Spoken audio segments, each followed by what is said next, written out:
எனக்கு மிகவும் அன்பான நண்பு சகோதர சகோதரிகளே, உங்களை சந்திப்பது அதிக மகிழ்ச்சி அடைகிறேன். மாறாத கர்த்தர் இந்த நாள் முழுவதும் உங்களை ஆச்சரியமாய் பத்திரமாய் சுகமாய் நடத்துவாராக. கர்த்தர் இந்த நாளை நமக்கு ஆசீர்வாதமாக்கி தரும்படிக்கு கர்த்தர் நமக்கு கொடுத்திருக்கிற வாக்குத்தத்தம் என்ன என்று பார்ப்போம். அது உபாகமம் 30:20 என்ன சொல்லுகிறது? அவரே உனக்கு ஜீவனும் தீர்க்க ஆயுசுமானவர் என்று கர்த்தருடைய வார்த்தை சொல்லுகிறது. கர்த்தர் தமது ஜனங்களை பார்த்து சொல்லுகிறார், நீ ஆசீர்வதிக்கப்பட்ட தேசத்தில் இருக்கும் பொழுது யார் உனக்கு தீர்க்க ஆயுசு தெரியுமா? கர்த்தரே உனக்கு தீர்க்க ஆயுசாக இருப்பாராம். அவரே உனக்கு ஜீவனாக இருப்பேன் என்று கர்த்தர் வாக்கு கொடுக்கிறார். கர்த்தர் தான் நமக்கு ஜீவன், அவர் தான் நமக்கு தீர்க்க ஆயுசு. இன்னைக்கு எல்லாம் கவனிச்சு பாருங்க, எல்லா இடத்துலையும் அகால மரணங்கள், வாழ வேண்டிய வயதில் அநேகர் மரித்து கொண்டிருக்கிறாங்க. நீங்களாம் ரோட்டில் போகும்போது பார்த்தா சின்ன வயசு பிள்ளைங்கள்லாம் பைக்கில் அடிப்பட்டு சாகிறது, தேவையில்லாத ஒரு மரணங்கள். நல்லா இருந்தவங்க நைட்டு சாப்பிட்டு படுத்தவங்க காலை எழும்புறதில்லை. இப்படி அநேக இழப்புகள் இந்த பூமியிலே வந்து கொண்டிருக்கிறது.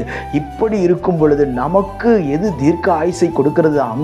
கர்த்தரே நமக்கு தீர்க்க ஆயுசாக இருக்கிறார். அவரே நமக்கு பலனாய் இருக்கிறார். பிரியமானவர்களே, அவர் நமக்கு ஜீவனும் தீர்க்க ஆயுசுமாய் இருக்க வேண்டுமே. ஆனால் கர்த்தர் நம்மிடத்தில் எதிர்பார்க்கிற ஒரு காரியம் எது நமக்கு அந்த தீர்க்க ஆயுசை கொடுக்கிறது என்று வேதம் சொல்லுகிறது.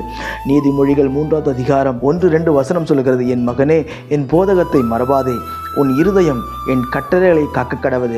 அவைகள் உனக்கு நீடித்த நாட்களையும் தீர்க்க ஆயுசையும் சமாதானத்தையும் பெருக பண்ணும் என்று கர்த்தர் சொல்லுகிறார். என்னென்ன காரியங்களா? 3 காரியங்களை, நீடித்த நாட்களையும் தீர்க்க ஆயுசையும் சமாதானத்தையும் உங்களுக்கு பெருக பண்ணும். எது? கர்த்தருடைய கட்டளையின்படி நாம் நடக்கும் பொழுது, அவருடைய வார்த்தையின்படி நடக்கும் பொழுது. இன்னைக்கு எத்தனையோ பேர் யாரோ சொல்லுகிற வார்த்தையெல்லாம் கேட்டு நடக்கிறார்கள். சரி, பெரிய பெரிய பிரபலங்கள் சொல்லுகிற வார்த்தையை கேட்டு நடக்கிறார்கள். பெரிய பெரிய கட்சி தலைவர்கள் சொல்லுகிற வார்த்தை கேட்டு நடக்கிறார்கள்.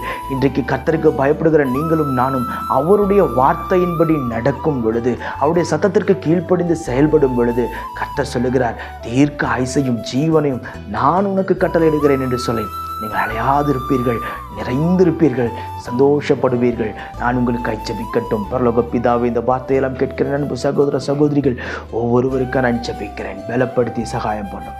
கிருபை சூழ்ந்திருக்கட்டும். தடைகளை நீக்குகிறவர் இன்றைக்கு அற்புதத்தை செய்வீராக. இப்பொழுதே அற்புதத்தை செய்வீராக. இறங்கி அற்புதத்தை செய்வீராக. எளிமை நிற்க கிருபை சாரும் ஆண்டவரே. அப்பா, யார் யாரெல்லாம் ஆண்டவரை பலவீனத்தில் இருக்கிறார்களோ அத்தனை பேருக்கும் அற்புத சுகம் நடக்கட்டும். கிருபை வெளிப்படட்டும். பலத்தின் மீது பலன் உண்டாகட்டும் என்று நான் ஜெபிக்கிறேன். கர்த்தருடைய மகத்துவமுள்ள கரம் என் பிள்ளைகள் ஒவ்வொருவரையும் வாழ வைக்கட்டும். ஆண்டவரே, தடைகளை நீக்குகிறவர், நீர் புறப்பட்டு போகும்படிக்கு நான் ஜெபிக்கிறேன். ஒன்று கூட பலப்படுத்தும். பெரிய பெரிய காரியங்களை செய்யும். கண்டிராத சமாதானத்தையும் சந்தோஷத்தையும் கொட்டி கொடுத்து ஆசீர்வதி. இயேசுவின் நாமத்தில் ஜெபிக்கிறேன் ஜீவனுள்ள பிதாவே. ஆமென், ஆமென், ஆமென். God bless you.